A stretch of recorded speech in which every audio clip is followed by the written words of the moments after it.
안녕하세요. 서울대학교 생명과학부의 이일하 교수입니다.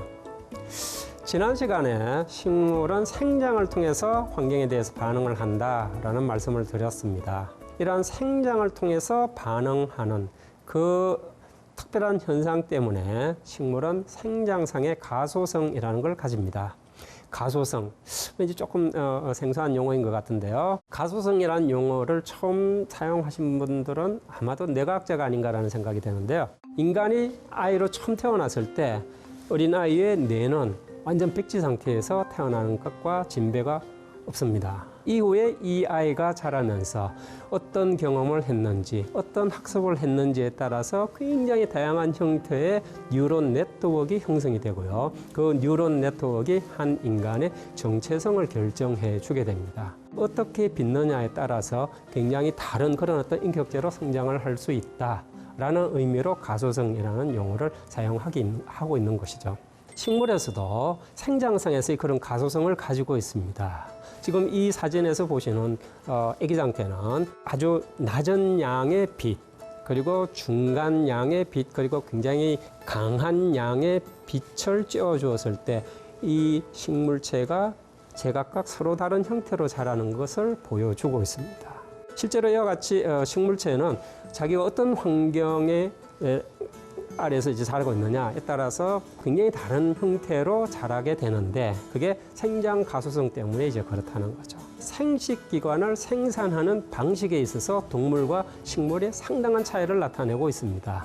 동물은 지난 시간에 말씀드린 것처럼 배발생이 끝나면은 그 생물체가 평생 가지고 있게 될 모든 기관들이 다 만들어진다라는 얘기를 했습니다. 그 모든 기관 안에는 생식기관도 포함이 되어 있습니다. 따라서 동물은 배발생이 완료된 그 시점에 정자나 난자와 같은 그런 배우체 세포를 굉장히 잘 보호된 생식기관 안에다가 가둬둘 수 있습니다. 그리고 이 개체가 어른이 될 때까지 그 생식세포들이 다치지 않게끔 잘 유지, 관리를 할 수가 있는 것이죠. 근데 식물은 생식기관, 즉 꽃이 언제 생기느냐 하면 성체가 된 이후에 생성이 되게 됩니다. 그게 어떤 문제를 발생을 하느냐, 세포들을 주어진 환경에서 쭉 자라면서 환경에 있는 다양한 그런 어떤 돌연 변이원들이 있을 텐데, UV 라이트도 뭐 그 중에 하나일 테고요. 이런 것에 의해서 돌연 변이가 일어날 가능성, 그거를 피할 수가 없습니다. 그러니까 이미 돌연 변이가 일어나 있는 세포들을 가지고 생식세포를 만들어야 하는 그런 어떤 숙명에 처해져 있는 게 식물이다라고 얘기를 할 수 있습니다. 이 때문에 생식기관을 철저하게 보호하지 못하는 상태에서 꽃이라는 것을 만들어내기 때문에 유전적으로 불량한 그런 어떤 유전자가 다음 세대에 전달되면 어떡하지? 라는 문제가 발생을 하는데요. 그 문제를 극복하는 방식으로 동물에는 없는 식물의 특별한 현상이 나타나게 됩니다. 사람의 경우에 내가 가지고 있는 46개의 염색체는 23개의 염색체는 엄마한테서 받은 것, 23개의 염색체는 아빠한테서 받은 것 이라는 의미를 가지고 있습니다. 그리고 엄마한테서 받은 한 벌 23개의 염색체와 아빠한테서 받은 한 벌 23개의 염색체는 즉 두 벌의 유전 정보를 가지고 있다라는 얘기인데요. 그걸 이배체라고 얘기를 합니다. 고등동식물은 모두 염색체가 쌍으로 존재를 하고 이배체로 되어 있습니다. 왜 이배체 생물체가 진화가 되었느냐? 굉장히 중요한 유전자가 돌연변이 원에 의해서 돌연변이가 일어났을 때 그 개체가 죽어버리는 상황을 피하기 위해서 이배체로 모든 유전자를 가지고 있는 것입니다. 모든 유전자를 두 벌로 가지고 있으니까 한 개의 유전자가 우연히 유빌라이시라든가 이런 돌연변이에 의해서 망가졌다고 하더라도 다른 유전자가 멀쩡하게 있기 때문에 그 경우 그 개체가 생존하는데 별 문제가 없게 되는 것이죠. 근데 그런 이배체가 생활사의 과정에서 단수체로 존재하는 경우가 있습니다. 그 단수체 상태에서 세포 분열을 쭉 하게 되면은 유전자의 돌연변이가 있는 경우 그게 바로 드러나게 되고 그것들은 정세포, 알세포를 만드는 과정에서 퇴화가 되어서 없어지게 되는 것이죠. 이거를 일컬어서 반수체 불량 검정이라고 얘기를 합니다. 그러니까 단수체의 배우체, 그러니까 정자나 난자를 만들어내는 과정에서 단수체 조직을 만들므로 해서 돌연변이가 드러나게끔 하는, 그래서 그것을 걸러내버리는 그런 과정이 식물에 필요했다. 왜? 생식기관이 환경에서 유래되는 돌연변이 원으로부터 노출되어 있기 때문에 그런 돌연변이에 의해서 망가진 유전자를 가진 개체를 자손에 전달하지 않게끔 하는 방식, 그런 방식의 진화가 식물에서 있었고, 식물을 이제 쭉 설명을 하다 보면 식물은 동물에 비해서 굉장히 단순한 형태의 생명 활동을 가지고 있구나라고 생각을 하게 되는데 2000년대 들어서 이제 다양한 생물종의 유전체를 우리가 분석을 하게 되었고요. 그러면서 알게 된 놀라운 사실 중에 하나가 그렇게 복잡한 생명 활동을 하는 동물에 비해서 단순해 보이는 식물체가 훨씬 더 유전자가 많네라는 사실을 발견을 하게 됩니다.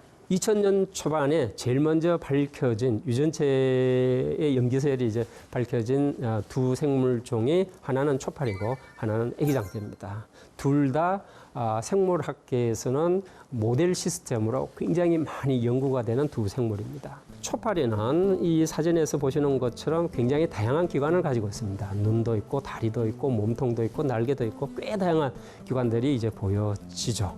반면에 식물은 앞에서 식물의 이데아를 설명을 드리면서 줄기와 잎의 단순 반복이라고 말씀을 드렸는데요. 그러니까 식물에 비해서 동물이 훨씬 더 복잡한 기관을 만들어 내고 있는데 놀랍게도 유전자의 개수를 따져보니까 동물이 식물보다 훨씬 적더라라는 겁니다. 초파리는 13,600개의 유전자를 가지고 있는데 애기장대는 25,000개의 유전자를 가지고 있습니다.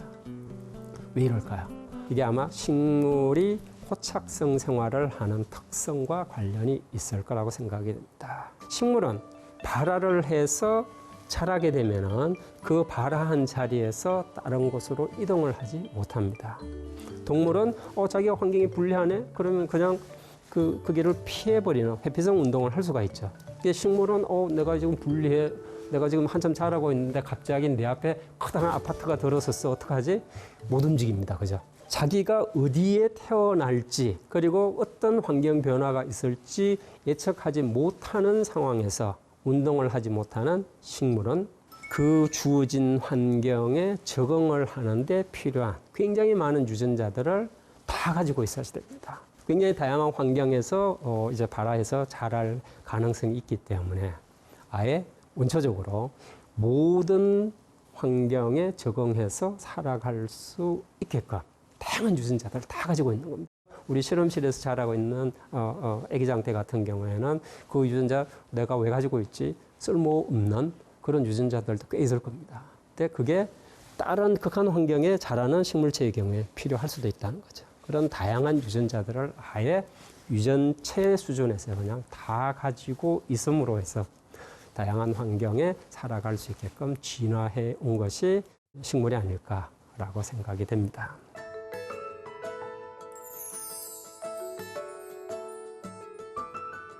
이제 봄의 새싹들에 대해서 조금 설명을 해보겠습니다.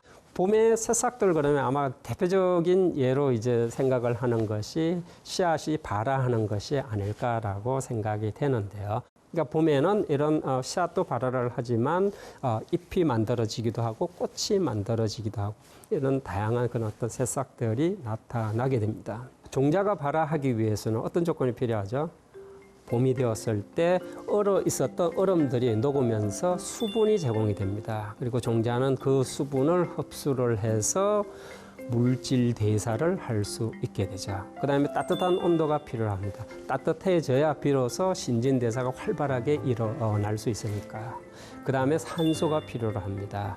왜냐하면 씨앗이 발화를 할 때 그때 엄청난 양의 물질 대사가 진행이 되기 때문에 산소 호흡이 굉장히 많이 필요로 한 그런 상황이 되는 거죠. 그리고 경우에 따라서 종자가 발화하기 위해서는 햇빛이 필요한 경우도 있습니다. 보리싹이 발화를 하는 상황을 지금 그려놓은 것인데요. 보리싹에서 이 배아에 해당되는 부분, 배아라고 하면 동물의 경우에 이제 아기에 해당되는 부분입니다. 그 부분에서 지베렐린이라는 식물의 특별한 호르몬이 생산이 되게 됩니다. 그 지베렐린은 배젖 있는 쪽으로 이제 이동을 해 가게 되고요. 그러면서 씨앗 겉 테두리에 둘러싸고 있는 호분청 세포라고 알려져 있는 이 세포들을 호르몬이 자극을 하게 됩니다. 그러면 그 호분청 세포들이 다양한 그런 어떤 가수분해 효소들을 생산을 내게 되는데요. 그 중에서 가장 많이 생산되는 효소가 아밀레이즈라는 효소입니다. 이 아밀레이즈 효소는 곡식의 전분들을 분해를 해서 포도당으로 전환시키는 효소인데 그렇게 전환된 포도당이라든가 혹은 각종 아미노산이라든가 이런 영양분들이 배아에 이제 전달이 되어서 배아가 굉장히 빠른 속도로 자라서 올라오게 되는데 그게 종자 발화가 되는 것이죠. 이제 종자 휴면에 대해서 조금 설명을 드리고 싶은데요. 그 식물은 지금 육상식물들로 진화된 과정이 대략 한 8억 5천만 년 전에 있었다고 생각이 됩니다. 그러니까 식물이 바다에서부터 진화해 와서 육상으로 이제 올라오게 되었다라는 거죠. 이 육상식물로 진화하는 과정에 크게 보아서 한 두 가지 정도 중요한 그런 어떤 진화적 변화가 식물에서 일어났다라고 생각이 되는데요. 첫 번째로는 건조한 환경에서도 생존할 수 있는 그런 적응이 일어났고요. 두 번째로는 종자라는 것을 만들어내는 진화적 적응이 일어나게 됩니다. 종자라는 것은 생각을 해보면 동물하고 참 다른 그런 어떤 특성을 가진 기관인 것 같아요. 동물의 경우에는 배 발생이 완료되고 나면은 그 다음에 그냥 계속 생장을 해야지 되죠. 엄마 뱃속에서 태어났을 때부터 그냥 계속 자라야지 됩니다. 쉬는 텀이 없어요. 근데 식물은 배 발생이 완료된 상태가 이제 종자라고 우리가 개념적으로 생각을 하는데 종자 상태에서 한 텀을 쉬게 됩니다. 그러고 쉬었다가 나중에 적절한 환경이 되었을 때 발화를 해서 이제 생장을 이어가게 되죠. 이런 상태를 종자의 휴면이라고 얘기를 하는데 왜 종자의 휴면이 필요한가라는 것을 이 사진에 있는 돌연변이체를 통해서 이해를 할 수 있습니다. 이 돌연변이체를 이제 비비페리 돌연변이체라고 얘기를 하는데요. 그러니까 동물의 이 배발생 이후에 이제 쭉 그 생장이 이어지는 것처럼 태생적으로 그냥 계속 자라는 돌연변이체 이런 의미로 아마 비비페리라고 이름을 붙인 것 같은데요. 옥수수의 비비페리 돌연변이체 보시면 옥수수 자루에 붙어 있는 채로 발화를 해버립니다. 혹은 토마토에도 그런 돌연변이체가 보고가 되어 있는데요. 열매 한가운데에 지금 씨앗 상태로 있어야지 되는데 그냥 발화해서 막 지금 자라고 있죠. 왜 씨앗 상태에서 발화를 하지 못하게끔 억제하는 기간이 필요하냐? 간단하게 생각을 해보면 아마 모체하고 경쟁을 피하기 위해서 엄마가 자라고 있는 그 땅은 엄마에 의해서 햇빛이 다 가려지는 땅일 겁니다. 거기서 그냥 발화해서 자라면 그 식물은 제대로 못 자라고 죽게 되는 거죠. 그러니까 엄마와의 경쟁을 피하기 위해서 종자 휴면 상태가 당분간 유지가 될 필요가 있습니다. 이 당분간이라고 하면 우연의 기회에 의해서 그냥 엄마가 자라는 땅과 다른 장소로 이동해 가는데 필요한 시간, 기회가 필요로 한 거죠. 그래서 경쟁을 피하기 위해서 종자가 잠시 쉬었다 가야지만 엄마도 행복하고 자손도 행복한 그런 상태가 되게 됩니다.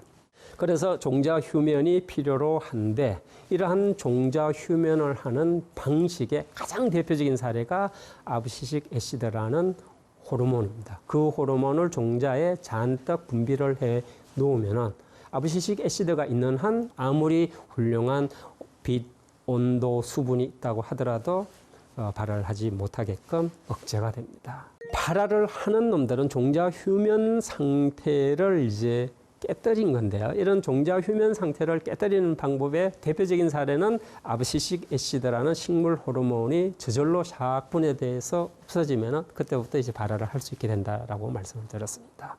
근데 그 방법만 있는 게 아니고 굉장히 다양한 식물들이 굉장히 다양한 방법을 사용을 합니다. 어떤 식물은 두꺼운 종자 껍질이 비 오고 그냥 겨울을 헤매고 다니고 이렇게 여기저기 부딪히고 하면서 종자 껍질이 흐물흐물해져야 발화를 하는 경우도 있습니다. 혹은 산불이 나고 난 다음에 굉장히 많은 식물들이 이제 발화해서 올라오는 걸 볼 수 있습니다. 산불 속에 발화를 유도하는 특별한 호르몬이 발생을 합니다. 그거를 카리킨이라고 얘기를 하는데요. 이 카리킨이 이제 충분히 생산이 되면은 종자가 휴면 상태를 깨뜨리게끔 해주게 됩니다. 우리가 흔히 콩나물을 키운다거나 벼에 이제 모판을 만든다거나 하는 걸 보면 다 동시에 발화를 하죠. 이런 동시에 발화를 하는 게 자연스러운 상태가 아닙니다. 우린 너무 익숙하게 이제 눈으로 보기 때문에 이게 자연스러운 현상 아닌가라고 착각을 하는데 실제로 이게 자연스러운 현상이 아니고 대부분의 식물체에는 굉장히 불규칙적으로 발화를 하게 됩니다. 그게 진화적으로 생존에 유리하기 때문에 그렇습니다. 근데 왜 우리가 키우는 작물들은 동시 발화가 일어나느냐? 그건 오랜 농업을 통해서 농부들이 선별을 한 육종의 결과 동시 발화가 나타나는 것이다 라고 말씀드릴 수 있을 것 같습니다. 지금까지 얘기들을 이제 좀 쭉 정리를 해보면은 식물은 우량한 자손을 유지를 한다라고 말씀을 드려야지 되겠네요. 그 다음에 씨앗의 경우에는 지베렐린이라는 식물 호르몬이 작용을 해서 이제 씨앗이 발화를 하는 것이고요. 그 다음에 자연계에서 씨앗 발화는 사실 상당히 무작위적으로 진행이 되게 됩니다. 무작위적으로 진행되는 이유는 한꺼번에 샥 다 죽어버리는 그러니까 종의 멸종을 막기 위해서 무작위로 어떤 건 발화를 하고 어떤 건 발화를 안 하고 그러니까 제 멋대로 그냥 발화를 하게끔 진화가 되었다라고 말씀을 드릴 수 있을 것 같습니다. 오늘 여기까지 하겠습니다. 수고하셨습니다.